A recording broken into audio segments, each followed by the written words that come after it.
I'll just move that over. Okay, we're live.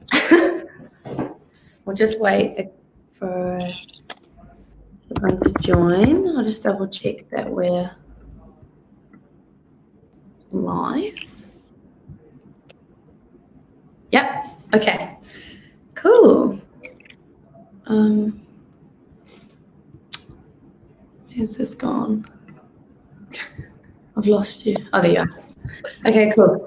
So, hello everyone. Welcome back to another episode of Talking Futures, our live web series that we do with Focus Futures, where we talk to people in the community about their jobs and about their different work experience, the good, the bad, the ugly, the whole thing, and we feel inspired and learn some things and get advice about job seeking.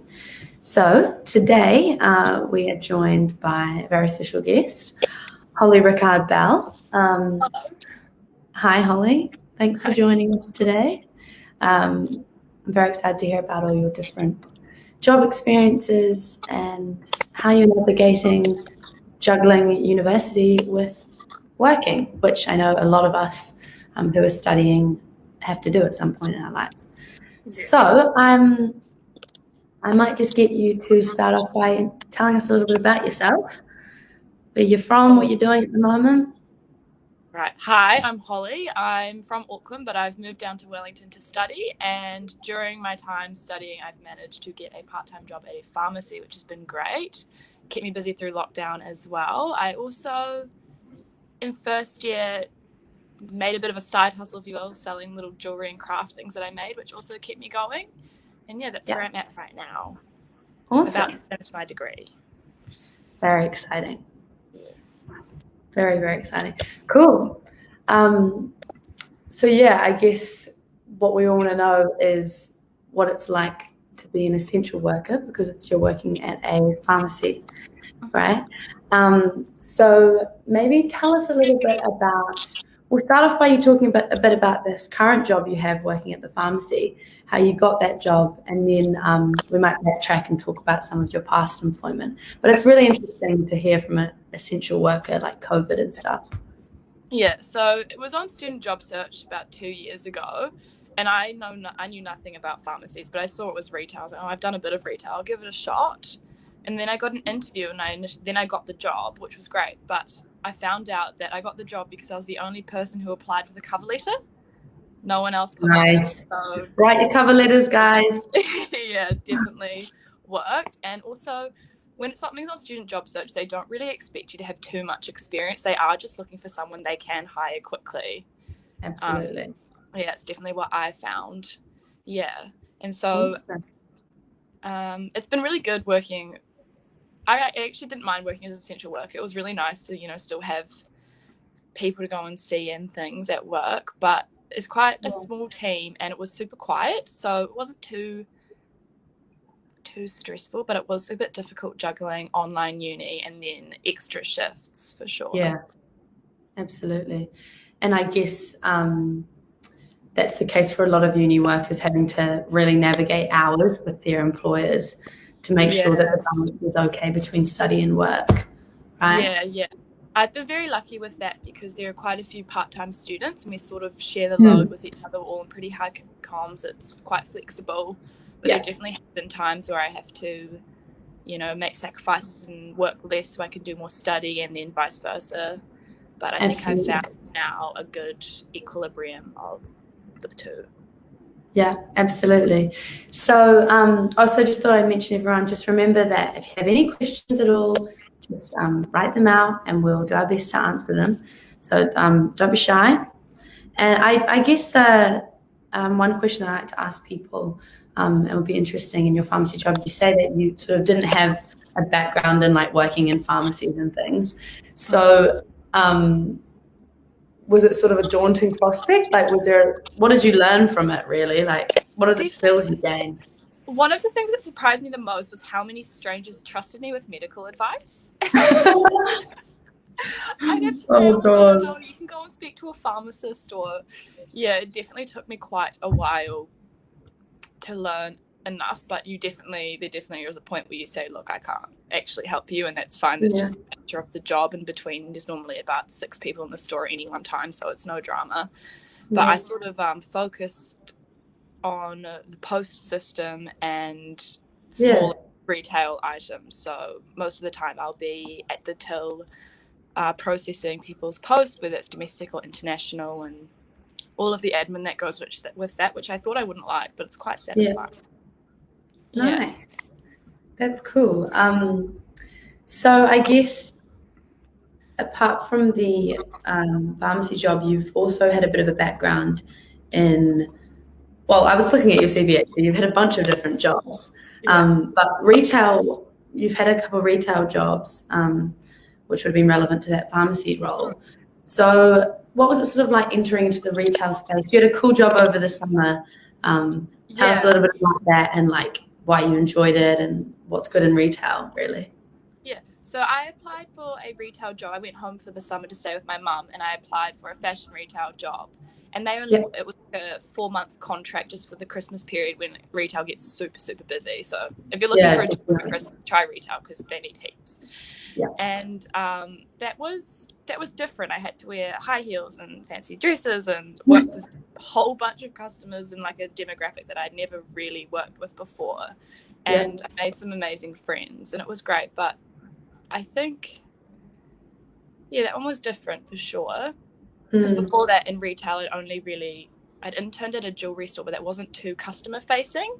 Yeah. So it was the first time I'd really had to be, on the floor actively selling things, which definitely a lot of transferable skills to the job. Absolutely. So what are your key tips for retail work or for like selling, for customer service or selling things to people? What's your technique? Just be honest. No one wants to be sold stuff they don't need, and everyone can see right through it. Definitely reading the customer. You can tell when someone walks in if they want to talk to you or not, and like run off that. That's kind of my main things. And don't be afraid to ask questions. Like, it doesn't matter if you don't know what linen blend that fabric is and how to wash it. You can ask, or you can do a quick Google search. Absolutely. I guess with a lot of customer, or front of house positions where you're dealing with lots of different people, we have our fair share of challenging moments and like scenarios where you're like, oh God, or dealing with interesting people that maybe have had a bad day and they're letting it out on you. Have you had any sort of experiences tricky experiences with customers, difficult situations? Yes. In any of your jobs? All of them. Even when I first started working, I was a preschool swim teacher, and you'd have unhappy parents or a 3-year-old having a tantrum. But I think at the root that you just sort of have to suck it up and be empathetic, because they're unhappy for whatever reason. Yeah. And absolutely, you have to understand that first before you go about helping them, and get cranky back. It's never going to help. Yeah, absolutely. Yeah, you've got to have the empathy. That's what a lot of people say when we ask them that. It's just like, just empathize, just think they're having a bad day as well. Listen. Yeah, for sure. So another thing that I think is really interesting and unique about your employment history, like as a young person, as a student, is your sort of personal business endeavors, small business running from your like social media. And I feel like those sort of projects, the sort of creative projects, self-driven, teach you the most, like teach you so much about work. And so, maybe if you could elaborate a bit on that job and how that sort of came to fruition. Yeah. Okay. So I think it was probably about 4 years ago, I started, I've always been into crafting and beading and what have you, and I started making just small little earrings. And it was so fun to make, but I don't need all of these earrings. So I just posted some on Instagram just for my friends to see, be like, does anyone want some? I don't even think I was selling them at that point. And then I got about 10 or so messages of people asking to buy them. And so you saw the demand. Yeah. And then so I sort of started experimenting. I found a supplier in Auckland, would buy. I was only using like wire and pliers and beads and soup, things I could do on my desk at home. Yeah. And I was, I'd listen to my friends, but they'd be like, oh, it'd be cool if you do a style like this. And then I would do that. And I'd really interact with the small little following I had to sort of make designs that people would buy. And then when I moved to university in 2019, I could fit everything into a box about this big, so I just took it down with me and was pumping out jewelry sales from my room and halls. And that, so there's definitely a market for any small homemade crafts. Absolutely. What are the sort of skills you developed from running your own business, or the skills that you're still developing from that?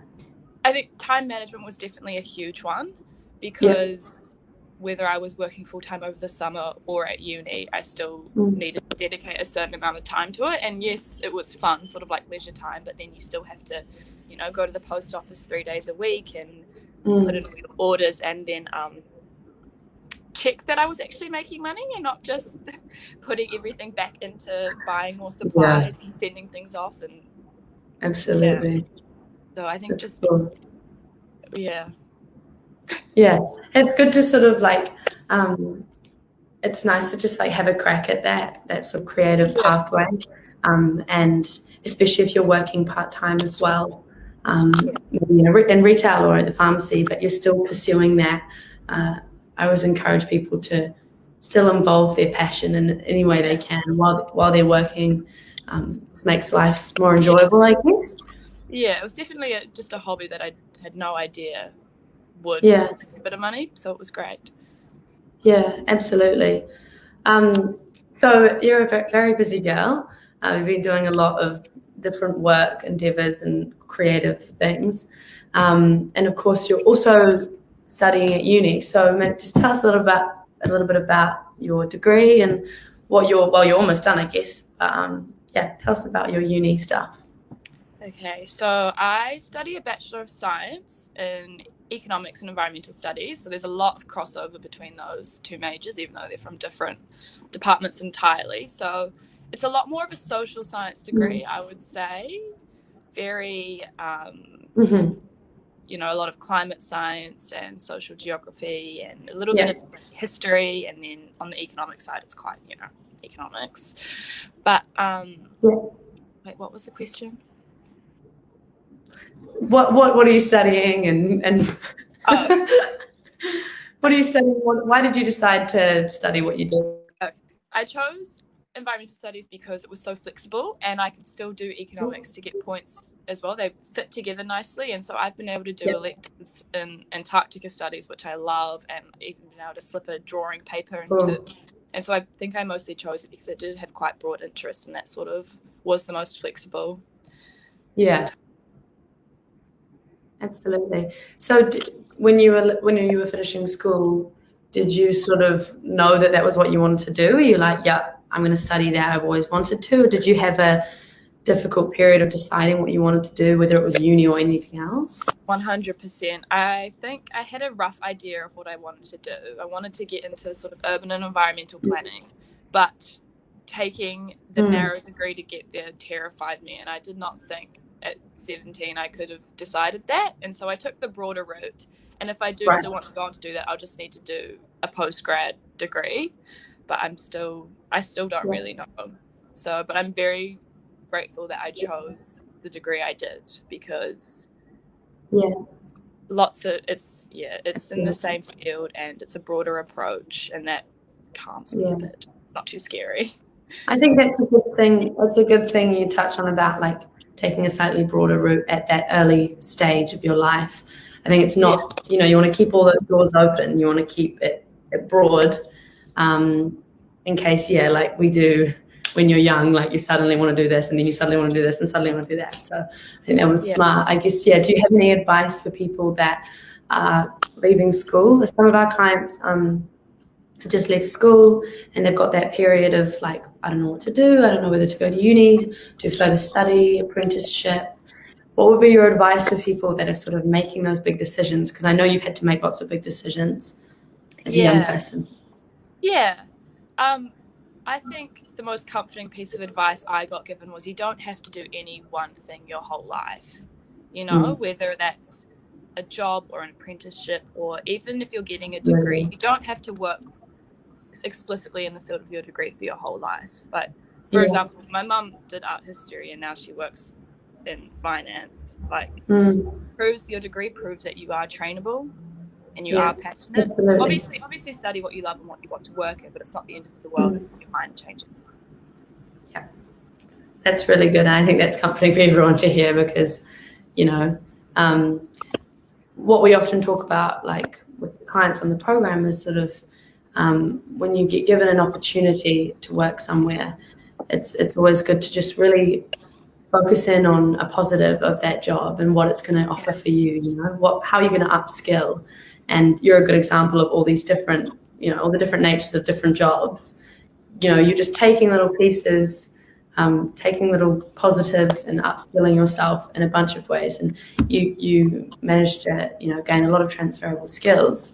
And that sort of brings me on to your new sort of job opportunity, which is a recent excitement in your life. So congratulations on that. And you can tell everyone that process and what the job is and what your future's looking like. Oh, scary. So at the start of level 4 lockdown in Wellington, I started applying for jobs within the field of my degree to start November-ish. And there were a lot of graduate roles that just didn't excite me because it felt they're great, but for my degree, there wasn't too much of a selection, and it was very much you work at a corporate job in this box, and then, you know, they'll work you up and you'll go to this box and you keep climbing the ladder. And that didn't really excite me because I sort of want to get a feel what I want to do. And so I saw this job on Seek for just being an office assistant at a urban design and environmental planning firm. And I thought, great, this is somewhere I'd love to work. I'm not qualified. I need further study if I want to be higher up, but how am I meant to know if I don't try? And so I got the job. I did the interview in my bedroom wearing pajama bottoms and a nice shirt in lockdown. And I start at the end of November, which is really exciting. So it's a bit of a process, a few phone calls. But ultimately it wasn't a job advertised for like a graduate or anyone. But when they saw that I had a degree in environmental studies, I think there's a bit of an opportunity for me to follow the environmental team and learn from them. And so it would be great to have sort of an opportunity to feel around the field and see if this is something I do want to do as a career as well. See if I want to further qualification. Yeah. And like that's another great example of sort of jumping on the bandwagon in any direction you can to reach that sort of long-term goal or something you see yourself doing in the future. So that's really, really exciting. So what was the application process like for that job? It was definitely one of the more straightforward ones, I think. I uploaded a cover letter and a CV and filled out a short questionnaire online. And at this point, I think I had my cover letter that I sort of personalized every few sentences in my CV, and I was firing them off to everything on Seek that remotely interested me. And then then I sent a follow-up email and got a phone call, and then video interview and a second phone call. But it was definitely a more simple one, but I think because it was locked down, it was a lot harder. It's a strange process to do that in lockdown. It's good to see, you know, people hiring in lockdown, because it can be quite, you know, dejecting, I guess, when you're having to look for work in lockdown. It feels like no one's hiring, but it is good to know that people still can go through those processes, and I guess being really flexible and adaptable to change and moving online when you need to is all really important for anything in the COVID era, I guess. So you say you had an interview, and I know you're a bit of a pro with your interviews. You tend to get your interviews. So let us know what your secrets to interviewing are. Like, what kind of interviews have you had? Have you had like just one-on-one style or panel before, or like conference call videos, all that? Mostly one-on-one, or maybe 2 or 3 on one. Yeah. I like to pretend that there's someone I already know and just don't edit my behavior because, just be yourself. I know everyone says that. Yeah. But lots of interview questions are similar. So after you've done it, you sort of get a feel for what gets good responses and what doesn't. And That's right. things. Yeah, but I've never done a panel interview, mostly just smaller groups. Yeah. Yeah. And do you sort of like, what's your preparation like for an interview? Because I know a lot of people, we've been learning a lot about like that brainstorming process before, familiarizing yourself with yourself and like all your skills. What's your prep like? Definitely do a bit of research on the company or the business and come up with a couple of questions you can ask about like what your role would look like, or if you have any questions about the values. Yeah, they help for sure. Yeah, Doing your research always really, really important. And also just having a think about if you've got, say you don't have much experience in the field at all, think about all of the transferable skills you've gathered, whether that be in a job or not, and how they will work. Absolutely. And I like that you say whether it's like in work or not in work, because I think we forget that sort of just being, young and going through all the things that young people go through and living your life. You gain so much experience from a number of things, and you can feel a bit stuck when you're young and applying for jobs where it's like, I don't have a lot of work experience, but you still have a lot of interesting life experience. And so I think speaking to those skills are really, really important as well. Definitely. Yeah. So I guess we do like to ask the people that come on here about advice that you give to people out there that are looking for work at the moment. So what would be your sort of main pieces of advice for those people looking for jobs? Okay. Definitely apply for a job even if you only tick one of the requirements on the advert, because chances are nobody ticks all of their boxes. So just apply for anything that interests you. And always write a cover letter. Help me. Always write a cover letter, everyone. Yeah. That's right. Yeah, and I think as well, I like what you're saying about, if you don't tick the requirements, but also like with the pharmacy job, you hadn't had experience in there. So I guess, what would you say to people that are wanting to go for a job, but, they think they might need way more skills than they have? What would you say to them? If you are really keen to learn, let them know. Because it's so much more pleasant hiring someone who wants to be there and wants to learn, rather than say someone who probably is qualified, but it's just another job for them. Absolutely. That makes sense. Yeah. Absolutely. That's a good one. And we know that willingness to learn is one of the 7 employability skills in New Zealand. Everybody wants to see it. Everyone wants to see it. But if you keep an open-minded, and that's always really great for an employer. So thank you so much, Holly. I think we'll finish it there with that excellent piece of advice for all of you guys out there that are doing the job searching. Hang in there. And thanks so much for taking some time out of your day to talk to us about your job history. You've done a lot. Of course. And best of luck for your summer and future job. Thank you. Okay, thanks so much, Holly. Bye. Bye.